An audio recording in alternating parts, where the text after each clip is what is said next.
Hi, good evening, and welcome once again to our second episode of our weekly series on the lifestyle podcast, where we take a look at the Caribbean-based lifestyles and culture as it impacts our health. I am Susan Sylvester Barker, your host, also known as Sue Barker, and I am here this evening coming to you from the National Wellness Centers and the Center of Excellence. I'm here with Dr. Peter Neptune again. If you looked at us last week, you would remember Dr. Neptune shared some very valuable information with us regarding our health and diabetes. Let me make a disclaimer here before I introduce Dr. Neptune, because the information that we share with you this evening is general information. And it is general information based on the topics, because in order for you to get treatment, you should consult with your doctor. You should come into our offices where we'd be able to diagnose you and make recommendations, because we are all unique. And your situation may be different from mine. My situation may be different from the doctor's own, even though we may both be threatened by diabetes or any of the other illnesses that we speak about. So that's our disclaimer. If you want to contact Dr. Neptune, you can contact him at 475-6950. You can probably call or message us while the program is going on, and we'll get back in touch with you as soon as the show is over. So as I said, I am your host, and I am pleased to be here with you this evening to introduce our diabetic care specialist. He's a nutritionist and a weight loss coach.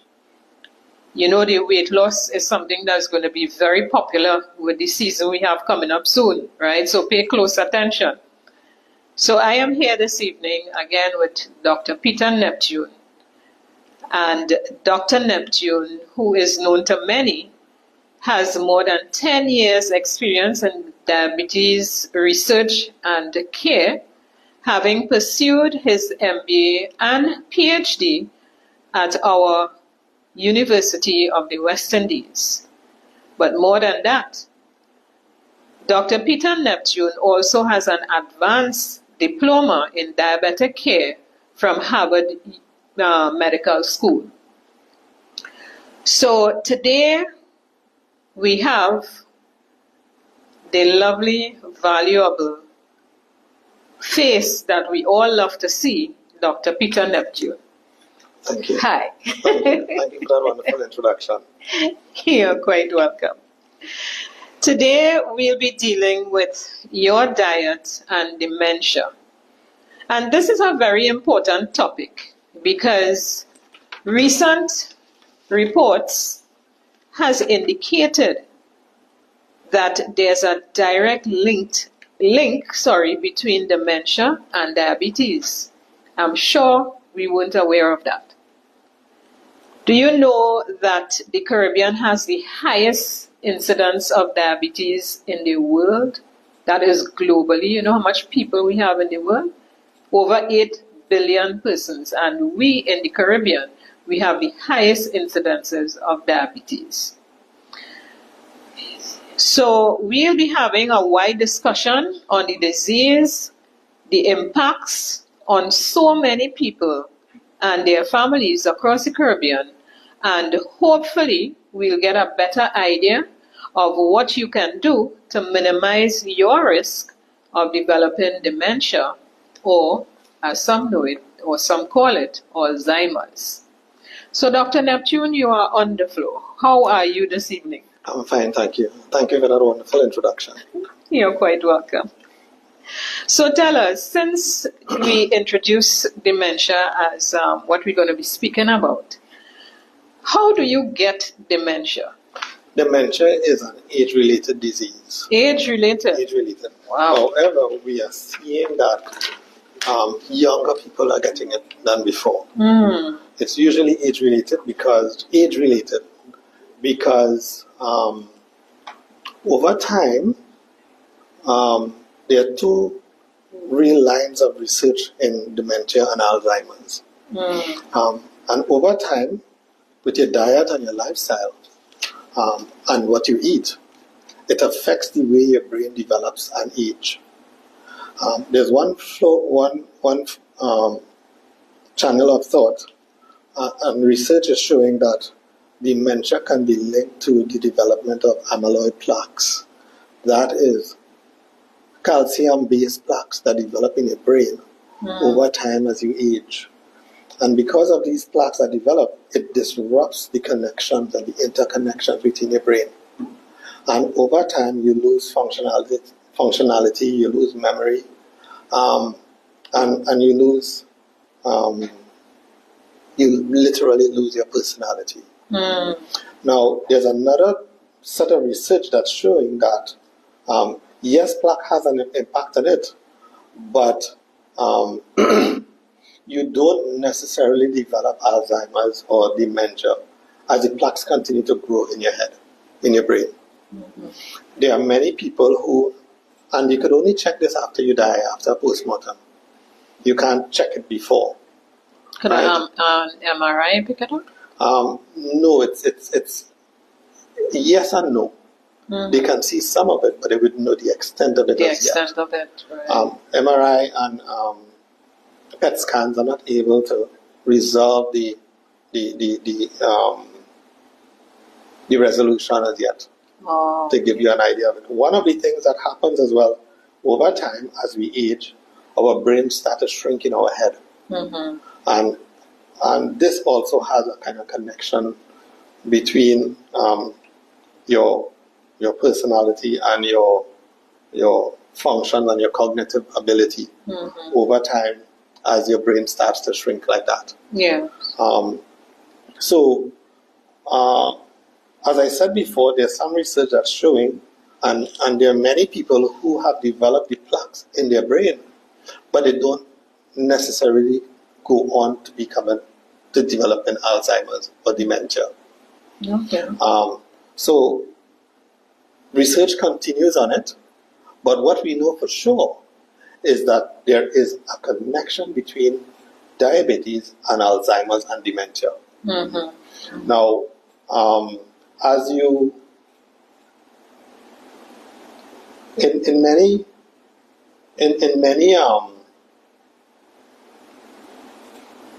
quarters and in the medical field, there are many doctors who are recognizing this connection, and they are taking steps now to tell patients to manage their diabetes so that it doesn't develop into Alzheimer's. Okay. Yeah. Okay, so since we have that, let me ask, what is the difference between dementia and Alzheimer's? Alzheimer's is the umbrella definition of the series of symptoms that leads to reduction in your cognitive ability, your strategic thinking, changes in your personality, memory loss, that's related to aging and your diet and your lifestyle. So that is the umbrella body, the umbrella definition. Now dementia as part of it, and we get dementia more in the Caribbean than Alzheimer's.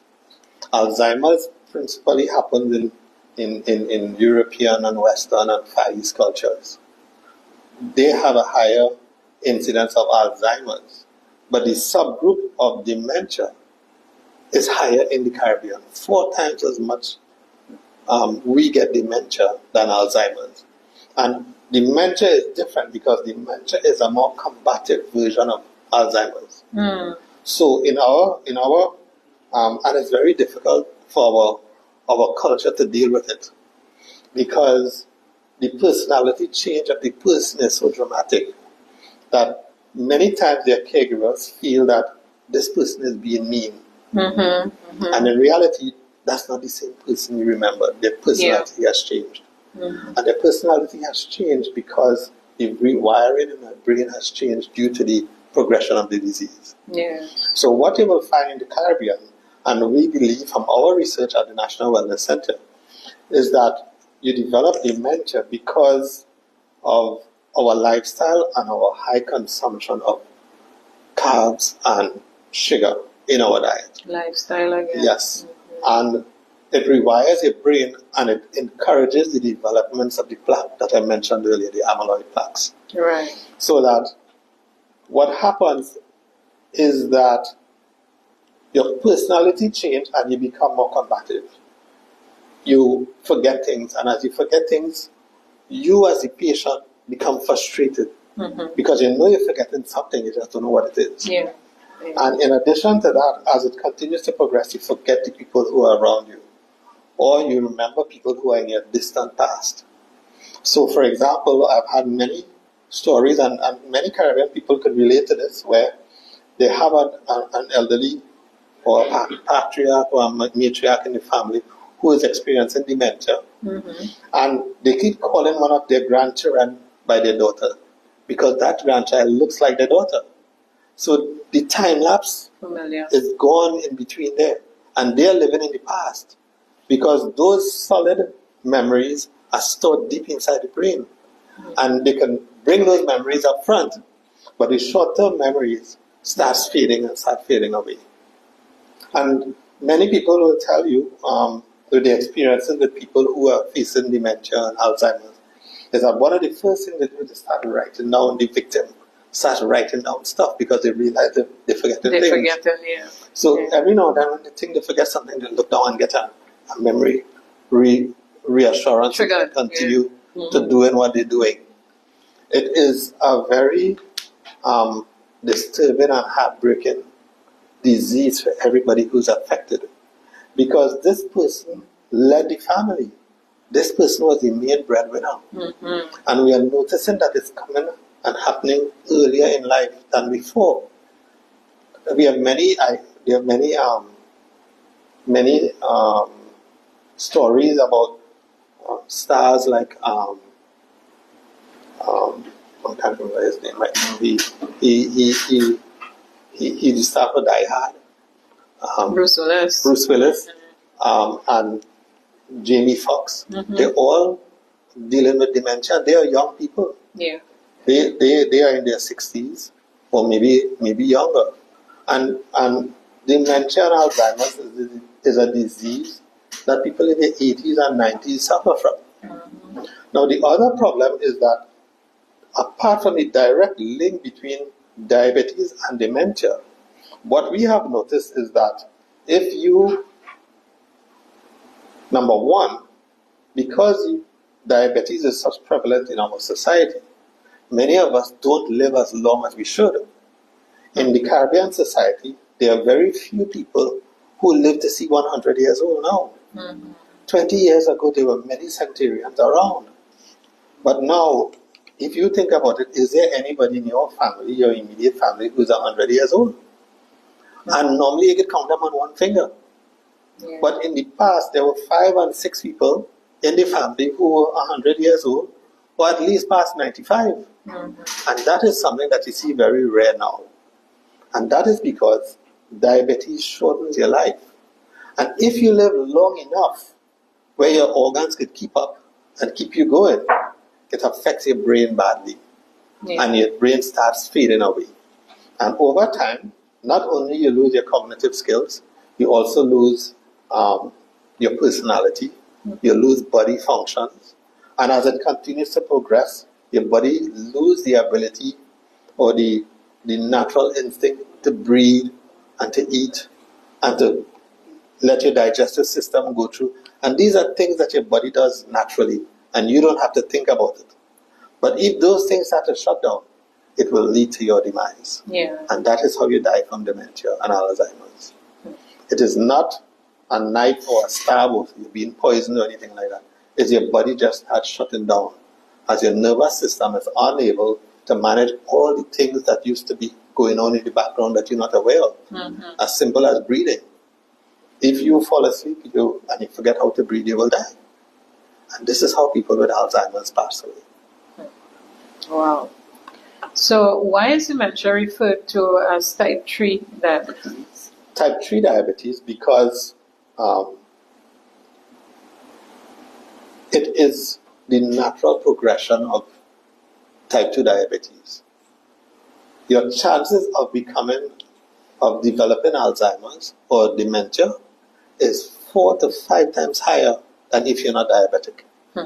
And that is the connection that makes it type 3 diabetes. So type 1 diabetes usually happens due to an accident or an infection, and usually it happens in your young life, or autoimmune disease that leads to the destruction of your pancreas. That's the organ that makes insulin in your body. It makes 95% of your insulin is made by your pancreas. And if that organ is damaged, well, then you need to get insulin from another source or you will die. Insulin is how your body uses the sugar you eat. And it's the key to help the sugar go into your cells so your body could use the energy from the sugar to keep you going and to keep you alive. Now, a type 1 diabetic, their pancreas has been damaged irreparably. So they need to get insulin from a separate source. And usually it's injections or some tablets or something like that, right? Type 2 diabetics is self-inflicted. That is, your diet and lifestyle leads to the demise of your pancreas over time. And sometimes it takes up to 50, 60 years. In some people, it can happen as quickly as 15 years. There are some people who are already on insulin, and they are just 35 years old. And they are type 2 diabetics because their lifestyle was so extreme, at least extreme to themselves, because everybody's tolerance is different. So I might be able to eat a whole set of burgers and fries and drink a whole set of alcohol and things, and I'll be okay up to going forward. But there are some people who can't do that. And they are not aware that their body is dwindling and entropy deteriorating while they're doing all of those things, because they think I'm young and I'm invincible. Of course. So I can do anything. And what happens with those people is, over time, the pancreas is damaged again. And the pancreas now is unable to produce enough insulin for their normal, active daily lives. And they have to get another source of insulin. And that's what type 2 diabetics are. Now, that is reversible with the right diet and the right guidance and the right knowledge. It is reversible, and we do that every day at the National Wellness Center. So you can join us.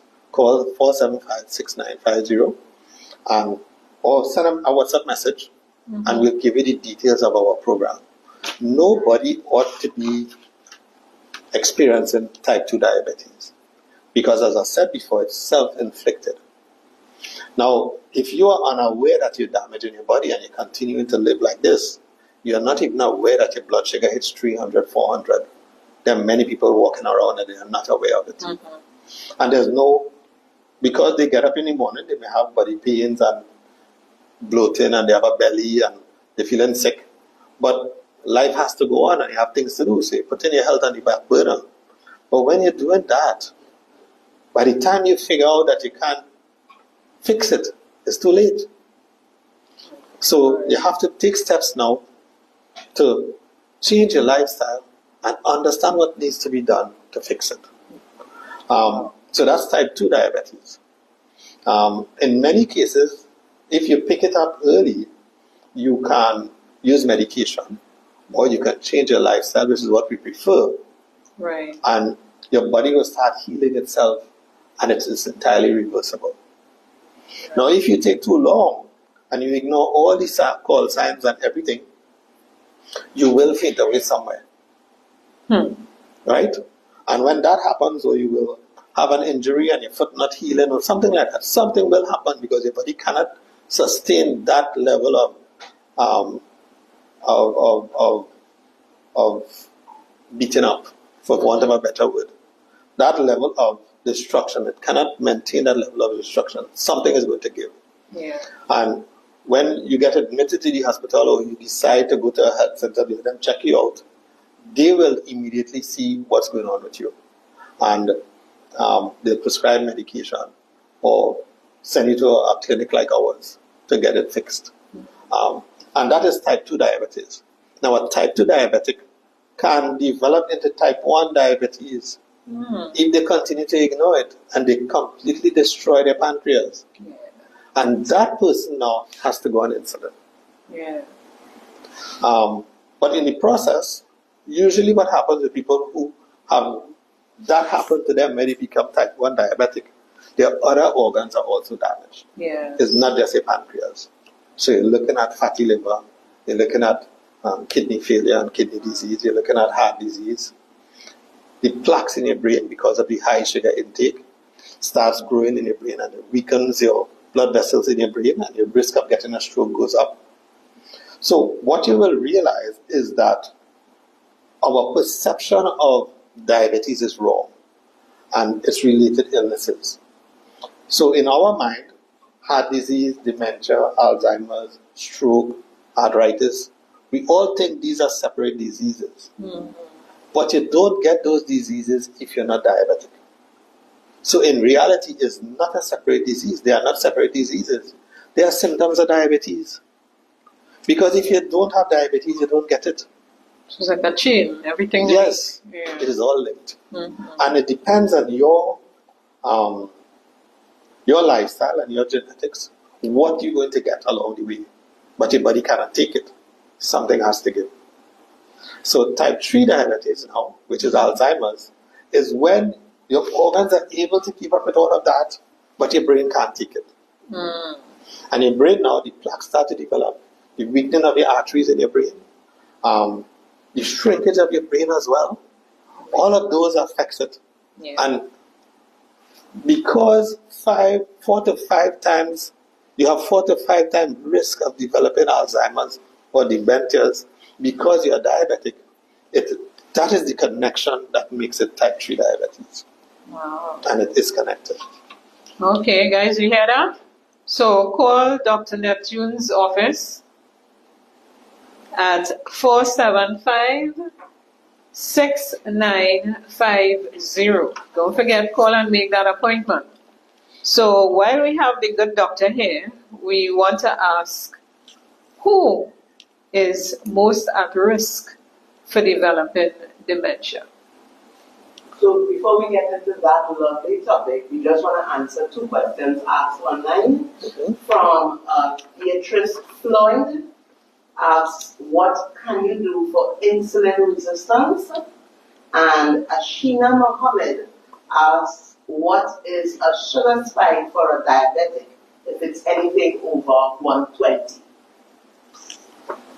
Great questions. Doctor? What is insulin resistance? Is that the question? Floyd? From Floyd, the question is... It's Beatrice Floyd. What's the question? What can you do for insulin resistance? For insulin resistance. Should I take call doctor? No, well, definitely doesn't need to make an appointment. But insulin resistance develops over time when you are consuming a high sugar diet. Your body, when you consume sugar, the sugar that you consume never leaves your body.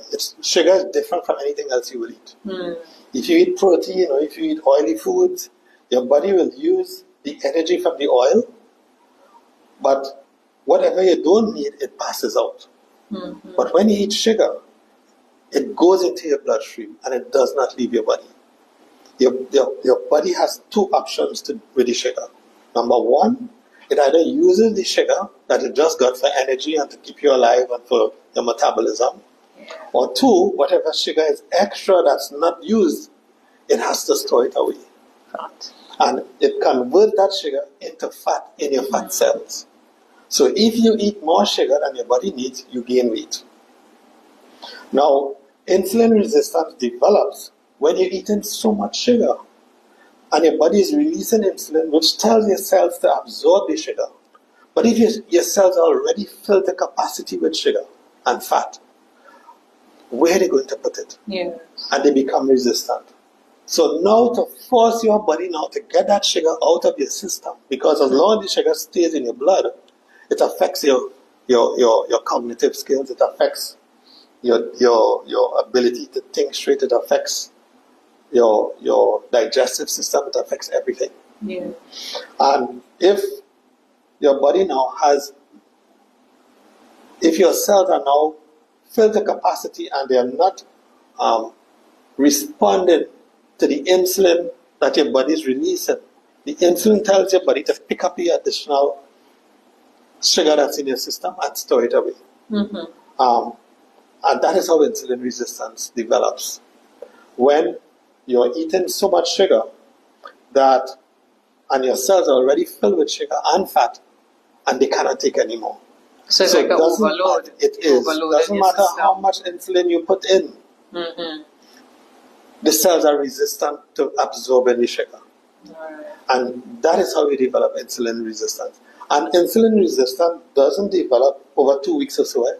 It's years of doing the same thing and eating like this.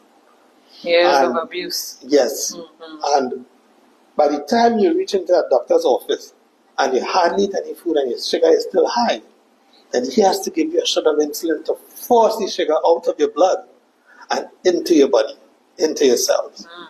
So you may go to the doctor, you go to the health center or the hospital when your sugar is high and you're feeling faint and stuff, and they will give you insulin via IV. And miraculously to you, your blood sugar goes down. It's not miraculous here. The sugar leaves your blood and go inside of your organs and your muscles and your cells. It doesn't leave your body. That's what it's just not in your blood. In the first place. Yes, Yeah. It's just not in your blood. And it is not in your blood. And what should have happened is that you should not be eating so much sugar to get it there in the first place. Mm-hmm. Mm-hmm. The problem is that nobody tells you what to eat and what you need to do to keep your sugar intake lower. And that is something that you should have learned in secondary school. Mm-hmm. You shouldn't be a 50 and 60-year-old person and now learning how to eat. The damage has already been done over the last 3-4 decades. And that is how insulin resistance grows. Yeah. And a blood sugar spike is relative. So, for example, somebody who is not diabetic, their blood sugar will routinely go to 85 and 80. Mm. Now, if they eat a whole birthday cake, it will go up to 130. And that is a spike for them. Now, if you are diabetic, all you need to do is eat 2 cricks, and it will go to 250. Wow. So, an insulin spike is relative to where you are as a diabetic. Yeah. So, if you're not diabetic, a spike could be 120. If you are diabetic, a spike is 250. Yeah. Now, to be healthy, anytime you check your blood sugar, morning, noon, or night, 24 hours a day, it should always be below 150. Okay. 85 is wonderful, but the range is quite wide because so many people are within the spectrum. And over time, when you first discover that you're diabetic, your spike could be 300. But as you work on it and you start to reverse your insulin resistance, which we spoke about earlier, and you start eating properly and exercising and so, then that spike starts coming down. So a spike that sometimes in our clinic, it takes about 3 to 6 months to turn it around. So after 6 months and you're in our clinic, when you first come in, a spike is 400. But by the time you're ready to leave us now, a spike is 120. Yeah. Because we would have given your organs the opportunity to heal and fix. And you don't need medication to do it. Done without medication. The objective should be to get you off of medication. As long as you're on medication, you're not getting better. Yeah. All it is doing is dealing with the symptoms. Managing it. But the underlying problem that got you here is not being addressed. All you're doing is making sure you get good numbers. But you could get good numbers and you're still sick. Yeah. If you have the right painkiller, anybody could run a marathon with a break foot, But it's not helping your foot. Yeah. And it's the same analogy you have to make with diabetes. You can take the medication that will give you good numbers. You're looking at 85 and you're feeling good, but you took medication to get there. You need to get there without medication to know that you're well. And you feel the difference when you do that. To make progress. You have another question? One more question before we get back to the topic. Just reminding you, the topic is diet and dementia. Diet and dementia. Right. So we have one question. I cannot pronounce the name. Is Vix for something. Can you say what type of fruit a type 1 or type 2 diabetic person can eat, if any at all? That will have to depend on you specifically. Because, for example, in our program, after you finish the program, you can eat fruit and vegetables and some carbs as well. But if you are diabetic, fruit is an excellent source of sugar. So you have to, we cannot make a determination and tell you can't eat this fruit or that fruit. It depends on the stage you are at in your illness. And as you get better, you'll be able to eat more food and a wider variety of foods as well. Yeah. So I've seen many cases where people are being told that they could have whole wheat bread and fruit and many different kinds of foods. But what you have to realize is that most of the nutritionists in our country are trained to give you a diet that works with medication. And many of those foods will send up your sugar, but they will insist, and some of them will embarrass you in the health center, make sure to take your medication. And there's a paradox with that. And that is one of the topics we're going to deal with in the future. Yeah. So it depends on the stage at where you are as a diabetic, if you can eat fruit or not. Okay. Well, I hope you got the answer for that question, Vix. It's a very good question. Yes, yeah. So if we can get back on topic, I was asking the good doctor here, who is most at risk of developing dementia? Dementia. Yeah. Well, the risk factors, number one is age. Mm-hmm. Very, very rare you'll find somebody in their 30s who are experiencing dementia and Alzheimer's. Right. Age is one of the major risk factors. Another risk factor is your diet and your lifestyle. As I said earlier, we consider dementia and Alzheimer's to be type 3 diabetes because if you have a lifestyle that puts you at risk of becoming diabetic, then your risk of dementia is 5 times higher than the average person. Mm. So that is one of the things. And the problem in our society is that our culture pushes us to eat the wrong foods that makes our risk higher than anywhere else in the world. Yeah. So the same way the risk of diabetes is higher, the same way the risk of dementia is higher because they're connected. And for example, many people are told that you will become diabetic or your risk of being a diabetic is high because your mother and your father was diabetic. Genetics. And that is not true. Yeah. Because we get our genes from West Africa and India and Western India, Bombay area. We get diabetes 4 times more than people living there. Wow. So it cannot be our genetics is the reason. It's our culture. And I consider, and what the research is showing, and this is the reason why the Caribbean has higher rates of dementia, diabetes, heart disease than anywhere else in the world. This is our legacy from slavery and indentureship. The food you give a slave or an indentured laborer who you want to work 18 hours a day cutting cane is a high carb diet. Yeah. And you need the carbs to cut cane 18 hours a day. Now that is a similar diet to people who run marathons. And the interesting thing is that a marathon runner is a skinny, tall person. Mm-hmm. They look just like a West African. They look like an Indian from Bombay. Mm. They look just like that. Except now, we have eaten a diet like if we're running a marathon, but we're going to sit down behind our desk. Mm-hmm. So all the sugar and the fat and the energy foods you just eat, if you don't burn it, you're going to store it. Yes. And that is how you get fat, and that is how you get sick. So the people at the highest risk of developing these diseases are people who are sedentary, and people who eat high carb diet, and people who don't put enough protein in the diet as well. And that is a summary of the culture of Trinidad and Tobago. We eat rice with everything. We eat roti with everything. We eat bread with everything. Staple. So, and we call it staples.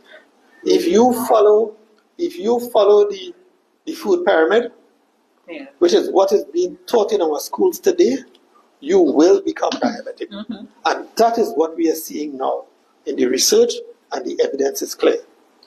So is it safe to say that society has trained us to become ill? Yes, sick? And it drives us to do it. Yeah.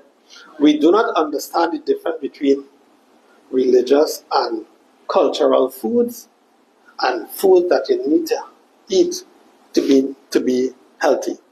So they say it, you don't eat for taste, you eat for nutrition. Yes. But here, because but you could get both. Such a happy society, everybody. No, but you could get both. Yeah. Your food could taste good, and it could be nutritious as well. Yeah, but then you have to get used to that. No, but listen to this. We have a culture in the Caribbean that we don't know anything about portion size and being reasonable about what you eat. No, you eat till you're full. Yes, no, not only that. If you like something, you eat in that alone. Yeah. Mm-hmm. So, for example, everybody knows, and you'll see on Google, popcorn is a healthy snack, right? Mm-hmm. You cannot tell a West Indian that popcorn is a healthy snack. Now, that is something culturally in the US and Europe and the Far East and so. When you tell them popcorn is a healthy snack, they're taking a handful of popcorn, maybe 5 or 6 grains, and they're good with that. You tell a West Indian that popcorn is a healthy snack, they're getting a big barrel of popcorn and they're eating it. Yeah. So the healthy part of it goes away. Yeah. So culture is a main reason why we are diabetic. Because we like flour, we can eat doubles 3 times a day. Mm-hmm.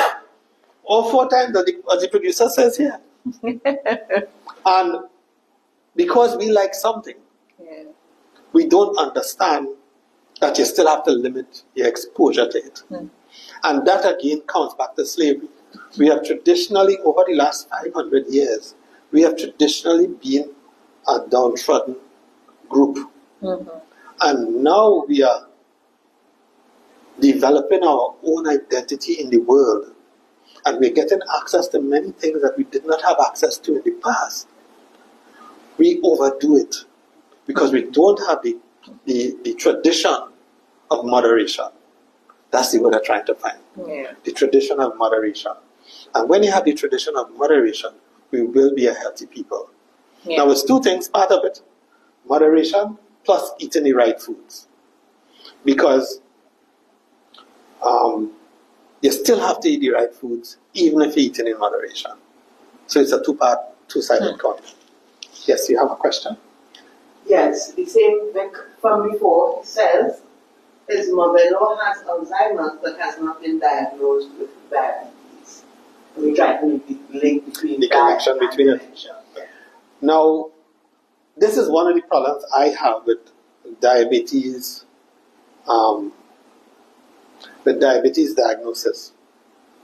Now, diabetes is a series of symptoms, and that includes sleepless nights, having a trigger, a hair trigger, anger, You're getting angry easily and you're impatient. You're feeling bloated. Mood swings. Mood swings. Your belly is starting to grow and you're gaining weight. During the day, you're sleepy and you're tired all the time. You're always feeling sick and nauseous. You don't have patience for stupid people. All of those are symptoms of diabetes before your sugar goes up. And you will go to the doctor with all of these things. You're getting pains under your feet. You're getting peripheral neuropathy. That is pains in your fingers and toes. You cannot walk for very far. You're sexually dysfunctional. All of those things you have. But when they do a blood test, your blood sugar is good. So therefore they tell you that you're not diabetic. So you have 24 to 25 symptoms, but because you don't have this particular test, they're telling you that you're not diabetic. You are diabetic. And they are waiting until your blood sugar goes up and the test is positive. So they have a justification for putting you on medication. That is what is driving it. But you cannot have 24 to 25 symptoms and then they're telling you that you're not diabetic. You have poor circulation, your ankles always swollen. You want to sleep all day. All of those, you cannot exercise because you're tired all the time. You cannot tell me you're not diabetic. Now, as long as your organs could keep up with the madness you're doing and the food that you're eating. Now, it's madness you're doing, but you don't know it because nobody telling you what to eat. You go to your doctor, you're having all of these problems. He will tell you, no, you're just kind of fat. You just need to lose the weight and you'll be fine. Like if you could just flip a switch and the weight disappears. If you could have done that, you would have never gone to him. You know this is not how you just be. You know you could walk up these stairs without an issue, you don't have to hold on. How come you cannot do all of those things? You're walking up these stairs and your knees hurting you. As long as your organs are able to keep up with what you're doing, every time they test you, your blood sugar will be fine. And your A1C and all those other tests will be good. It only starts to decline when your organs are unable to keep up. But why should you wait until your organs are unable to keep up for them to tell you that you're diabetic to put you on medication? You need to know that you're diabetic many years before the test show that you are positive. And that puts everybody in a false sense of security that they're good. And so they can continue eating and doing all the wrong things that they're doing. Yeah. So in essence, what you're saying is that you can't be diabetic without the test high showing that you're sugar positive. levels. Yes. Yeah. Okay. And so diabetes is not just your sugar level being high or look at the sugar whole readings range of being symptoms. high. Yes. Yeah. Okay. Look at the whole range of symptoms. Yeah. Because you cannot just tell me all these things happening to me and I'm not diabetic because my blood sugar good. Right. That is a false promise to a fool. So your blood sugar is going to go up. Yeah. So the thing is, when you get the cut on your toe now and it's not healing, that's when you see your organs break down now. So then the pancreas is going to show up as being insulin resistance, and that's the last thing. Those are the last things. But you had it all the time because it has been breaking down. Yeah, and your immune system is weak, so you cannot deal with any wounds. Your circulation is bad. Your nerves are being destroyed. Yeah. But your organs are trying to hold on, and they're holding on so that they're keeping your blood sugar in a good space. But they're going to fail eventually. Yeah, because in fact, eventually they're going to fail soon. Yeah, it's struggling. And you should not wait until they fail to do something about it. Yeah. So is it accurate to say that, let's say, at least 90% of sicknesses or diseases as we see it is caused by insulin resistance? It's caused by insulin resistance is one of them, but it's caused by your diet. Nearly 95% of the ailments we experience today could be traced to poor nutrition. And poor nutrition doesn't mean that you're not eating enough food and you're being starved. It's what you eat. There's a spectrum with that as well. Like people in sub-Saharan Africa, they are sick because they're not getting enough nutrition. But there are people in other parts of the world who are overeating and eating all the wrong foods in vast quantities. And their ailments related to rich nutrition as well. You have to find, and there is a middle ground, that solves the problem of nutrition in the right way. And that is where you need to get. Everything is balanced. Eh? Diabetes, to me, is a symptom of rich nutrition. But you're eating too much sugar. In the past, sugar was a very expensive thing to get in nature. Until we have the technology now that sugar is in everything because it's cheap. In 500 years ago, for you to get honey to sweeten your tea, you get bee sting, you had to run from jet, you had to, some other animal who want the honey more than you had to fight them off. Honey and sugar is an expensive thing for nature to make, except for today's technology.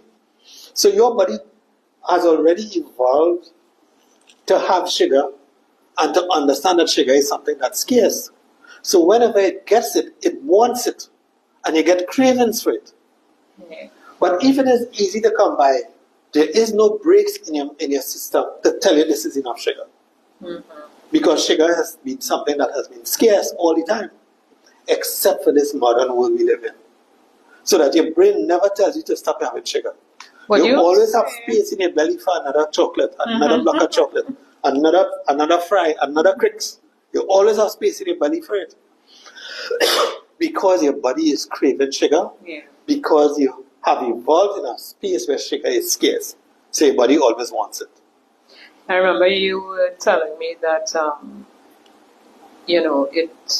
these things are addictive. So even if it is not, because sometimes when you say sugar, people tend to think sweet things, but you can get it in high-carb foods. So sometimes, because I remember when I follow your diet, low carb or no carbs, there are times when I eat and 20 minutes, half an hour after I feel for bread or I would feel for cake, and it's a craving. So your body actually craves the carbs. And they teach you how to deal with those cravings as well. Yeah, wow. And give you, now our program is a food education course, a 5-month food education course.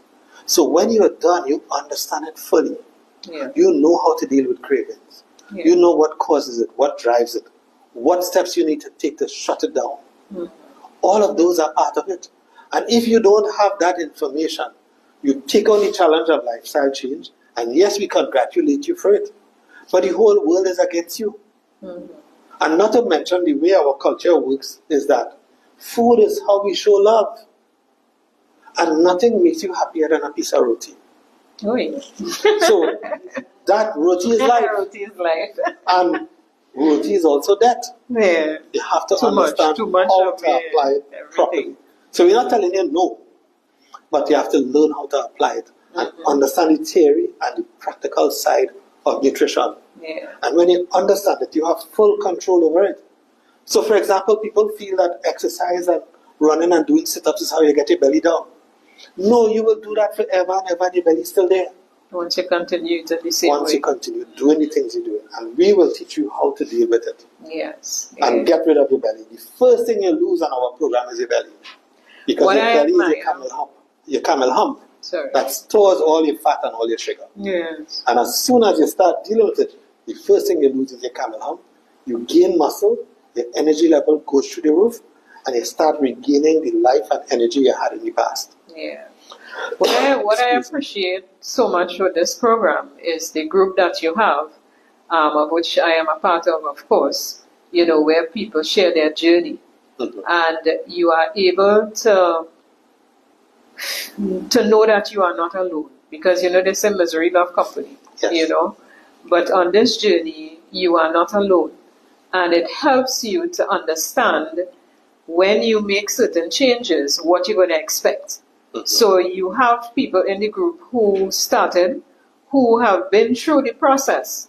And they would tell you, well, look, when I stopped eating the rice and the flour and stuff like that, it's like I was going crazy, and people tell you, I never thought I could have done it. Some people feel weak, but then after, when they stay on the program, we give you the support to get and then, and you start seeing the results and stuff, then of course you are so grateful.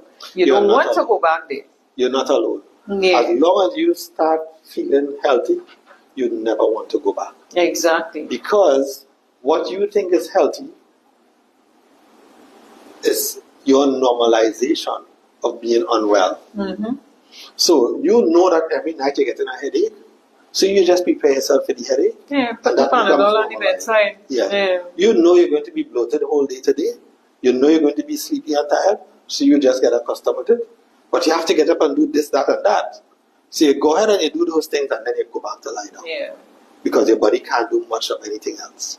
Yeah, And so we need to stop getting comfortable, feeling uncomfortable. Stop getting comfortable being sick. Yes. Yeah.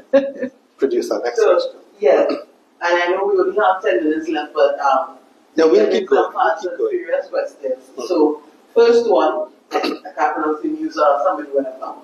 Can dementia be cured once diagnosed, or is it only preventative from now? And Vic asked again. So we'll do one question. One question at a time, no problem. So the first question was on topic. Can dementia be cured once diagnosed, or is it only preventative from now? I guess they mean at this stage when you get it. There is no evidence and research that shows that dementia is reversible.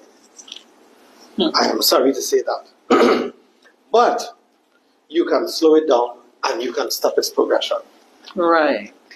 So let me ask this question. Let me ask Doctor this question before you pose your next question, which is related, right? What are the early signs of dementia? The early signs of dementia, of course, is forgetting. And it's not forgetting your keys and forgetting what you're talking about in the middle of a sentence and stuff. It's not that. It's further than that.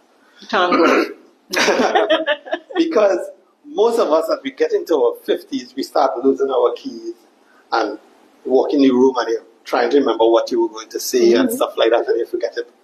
Now, in our 50s, our 40s and 50s, that happens often because the average person doesn't understand the limitations of the human brain. We may think we are these really good people at multitasking and things, but your brain could hardly do more than 3 things at once.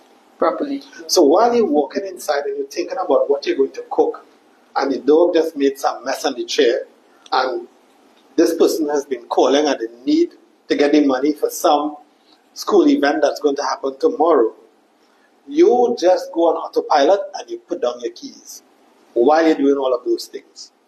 So you didn't know where you put your keys.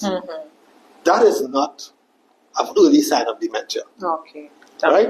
That is you just trying to survive and get through life. And in modern life we live, almost everybody have 2 jobs or something going on the side. Yeah. Because we are starting to realize, both in developed and developing countries, that we're back into slavery. One job cannot sustain us and our family anymore. Both parents had to be working 2 jobs. And because of all of that going on, you will forget this and you will forget that. The problem, however, with dementia is that you will forget something and you don't even know that you forgot it. That is what the problem is. You will find that the people around you, and this is the victim's point of view, but the person who is affected, they can't understand why nobody's understanding what they are saying or what they are doing. And it gets them frustrated. While you, as the children of the person or relatives of the person who is experiencing this, you are looking at them and they are growing frustration. And you're seeing personality changes in them. And it is a very painful. calm and happy and smiling person is easily frustrated. They're backing back at you. They're quarreling with you. They're making irrational decisions. They're leaving the house to go somewhere. They don't know where they're going. Or they're leaving the house and they're getting lost. All of those things are the early symptoms of it. And I mean, you know, progressively get worse. I don't mean to cut you. The thing that, don't forget what you say, the thing that most disheartening and painful for the people who are taking care of these people, they forget who you are. And that is the most painful part of it. Who are you again? And this is your child. The child that you grew up You nurture that child, and you don't know who your child is. And for the child to experience that, it is very disturbing. Yeah, Sorry, I can relate to that so much because I saw my mother go through it, and it was very hurtful. I remember my mother getting her gratuity when she retired from work, and 2-3 years after, she couldn't remember that she received that money, and mommy would make trips up and down to the bank to quarrel with the bank because she said they're thieving her money at the bank. And if nobody wants to go with her, she would try and leave and go on her own and get lost. Mm-hmm. You know, so sometimes somebody would call and say, well, look, you know, your mother here, so, you know, it was really hurtful. But the thing about it is mommy suffered with diabetes really bad. Mm-hmm. You know, and that's the connection. Yeah, that definitely. And we saw her progressively getting worse. And in the Caribbean, we get dementia more than we get Alzheimer's. And that is because in other cultures, diabetes is not what's driving the Alzheimer's. Their diet are much better than ours, so their their rate of diabetes is lower than us. Mm-hmm. So they developed a more milder version of Alzheimer's, where you're just forgetting things and you sit down quietly and the world passing by and you just getting dimmer and dimmer. But dementia in the Caribbean is a more aggressive one, where they're more engaging. You're trying to thief my money. You're trying to do this to me. Why am I children? What house is this? I need to leave this place. And you're becoming frustrated and irritated easily. Yes. All of those, dementia, that's how dementia is different from Alzheimer's. And we experience dementia more in the Caribbean because the consumption of sugar over the years, consumption of carbs over the years, damages your brain in such a way that your whole personality changes and you become more aggressive and you're an entirely different person. Yeah. Wow. That's so amazing. Well, now, you had another question? We have one more question from Vic, not on topic though. You mentioned about popcorn. Is that a healthy snack for type 1 or 2 diabetic? I think you were speaking in reference to the amount. Is that the case? Yes. But that's the question. Again, it depends on your situation. If you are type 1 diabetic and you are on insulin, you can have popcorn. Insulin allows you to live a normal, healthy life. So that you can eat everything that a normal person can eat as a type 1 diabetic, as long as you take your insulin shots. And as long as you don't overdo it. Does it have long-term effects, sir? Yes, there are long-term effects of it. You see, the long-term effects start to play when you forget that you have a problem. For example, if you are a type 1 diabetic and you want to eat anything you want and drink anything you want and not take care of your health and your diet and your body, well then what you will be noticing is as you progress, you're going to be needing more insulin shots. Yes. And as long as you needing more insulin shots, it's just that the insulin shots is replacing what your pancreas would have done as a normal human being. But your diabetes will progress and you will get worse. Right. So I think I understand that in the sense that it comes like you could eat what you want. Let's say you're taking 5 or 6 units of this insulin. You can eat what you want within moderation. Yes. But if you overdo it, then it comes like you're going to get diabetic again. You get the symptoms of diabetes right. because you're already diabetic. Right. Yeah. But the symptoms will start growing on you. Yes. Because you are being unreasonable with your body. And then your body getting older, you know. Yeah. And your insulin resistance and your body's ability to deal with all of it, it just diminishes. Wow. So you are correct there. So, Dr. Neptune, tell me, how do you get a diagnosis of dementia and where can you get such diagnosis? Excuse me. I will say start at your health center. Start at your health center. And the problem is, however, excuse me. The problem is, however, that we live in a free country, and dementia is a mental disease. And you cannot just force somebody to go to the health center to get tested or to be assessed. So that's a major challenge. But it starts at the health center. And that's where I will advise, we'll go to a GP first. Yeah. And the initial assessment. And if it's a scary thing for both the victim as well as their relatives, because it's a disease that progresses. Yeah, as you said, it can't be reversed. It cannot be reversed, but we could slow it down and hold it up. Yeah. And steps could be taken to do that as well. So I just want to give you all a side note warning. Okay. So we have 5 minutes. We already over the hour, but I know that you persons that joined the live and everybody has their little questions and they're trying to catch up on and put in. So I'm thinking 5 minutes may not be so much. Just for your therapy. All right. Do you have any more questions there? It's just, So far, I have already. oh, okay. Good. Yeah. So could you advise our viewers, is dementia genetic? It is not genetic. Good. Dementia is entirely, but not entirely, mainly, because there are always exceptions. So as a researcher, you cannot say nutrition. This is 100%. Right. But 95% of it could be traced to nutrition. Okay. And long-term nutrition issues. And we also not only trace it to carbs, but we also trace it to some processed foods. So it could be traced especially to seed oils. Yeah. Trinidad, you use black seed oil and grapeseed oil and... what most commercial ones is what the research was done on. I don't think research was done on black seed oil and grapeseed oil. Oh, okay. But canola oil. Canola and vegetable and stuff. Yeah. Okay. And what is vegetable oil? Right. I wonder what vegetables they get all them oil from. Yeah, you don't get oil from tomatoes and lettuce and cucumbers and things. Yeah, exactly. There's no such thing as vegetable oil. They're lying to you. Yeah.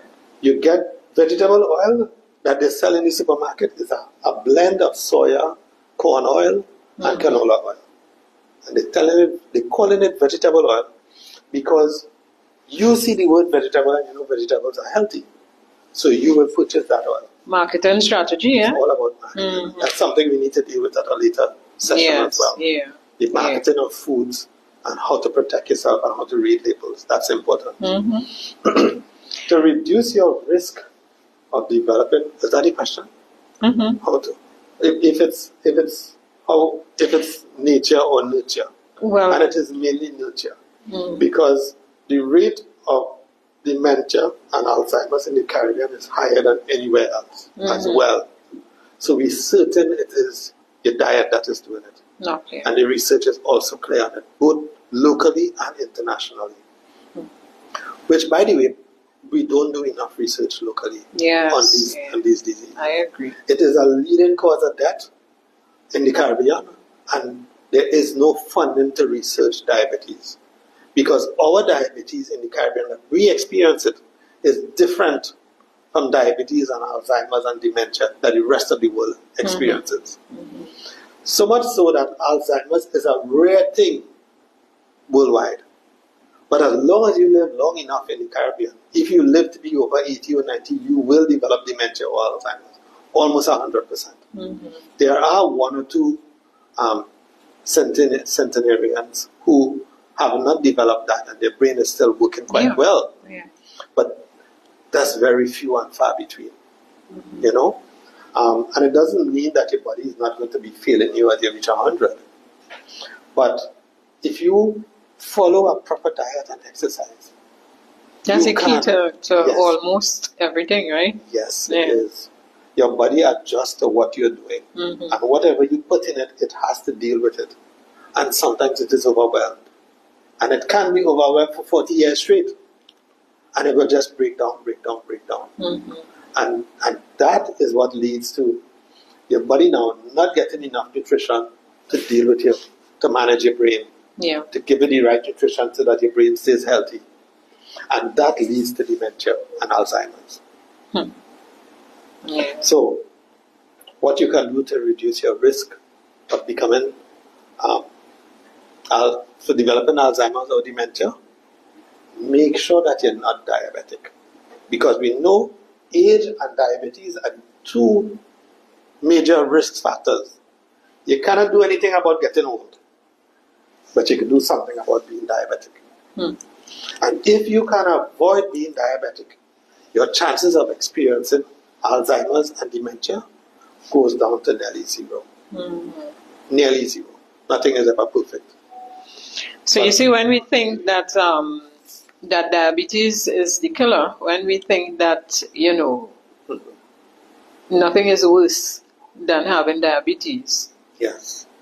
we see that dementia and all these other Dementia, diseases that circulation, heart disease, Yeah. stroke, all of it they happens. all go hand in all hand. related to diabetes. And when you take care of your health and you address your diabetes and your risk of diabetes early in life, your chances of becoming experiencing dementia and Alzheimer's go down. Yeah. So let me tell you, as we close, let me give you the life cycle of it, right? And you have to look at your part in your life cycle to see what is going on with you to deal with it. So, for example, in somebody's in their 20s, you start developing a belly. Doesn't matter what you do, you run on the savannah all day, your belly's still there. The belly is there in your 30s, right? And the belly starts to get bigger. By the time you're 40s, you realize that the rest of your body is getting bigger and you're obese. Now, obesity now is a symptom of diabetes before your sugar goes up. So that you will then become diabetic. And as you continue on that life cycle, the next stage of it is Alzheimer's or dementia. So you will look at your life and where you are at, and any of these things are happening while you are going along, you understand what the future holds for you. So if you're in your 20s and your belly is coming up, understand what you need to do to deal with your belly. So is that what they call pre-diabetes? It may not reach that far because you're still young and everything is working. Your body just waiting for you to make the change. So that in your 30s and 40s now, you start to gain weight and you start to become obese. Obesity is a symptom of diabetes before your sugar goes up. Yeah. So by the time you're in your late 40s, 50s, your sugar starts going up. And as it starts to go up, when you're in your mid-50s now, you get the diagnosis that you're diabetic. Now, it doesn't stop there because you're going to have circulation issues, heart issues, stroke, and then it progresses. If you're able to survive all of those things, you go into Alzheimer's and dementia. Wow. So that is the life cycle progression of it. And nobody connects all the dots. And if you look at the life of somebody who is currently experiencing Alzheimer's, they would have experienced all of these things along the way. Determine where you are and look at the symptoms you are experiencing and take the steps to fix it. So in a young person now, they shouldn't be worrying about diabetes, right? Because you're very unlikely to become diabetic and have the testing results to show that you're diabetic. But you're going to be obese. So you have to understand that and deal with your obesity. You have to understand what leads to diabetes. Yes. Yeah. And start shutting those things down as the life cycle progresses. Yeah. And you will get the results you want. And you will be able to live a healthy, long and prosperous life full of adventure and excitement. Yeah, that sounds what good. you need to do. Yes. You hear that? A life full of adventure and excitement. Yeah. Don't we all want that? So, ladies and gentlemen, I want to thank you for listening to us this evening. We want to thank you. Follow us, follow in this series, and make sure and tell your friends. If you have questions, send your questions. I am Sue Barker. All of you know me as Sue Barker. Susan Sylvester Barker is the full name. This is Dr. Peter Neptune, and we are coming to you from the National Wellness Centers at the Center of Excellence in Macoya. So have a great evening, and we see you next Wednesday evening at 5 p.m.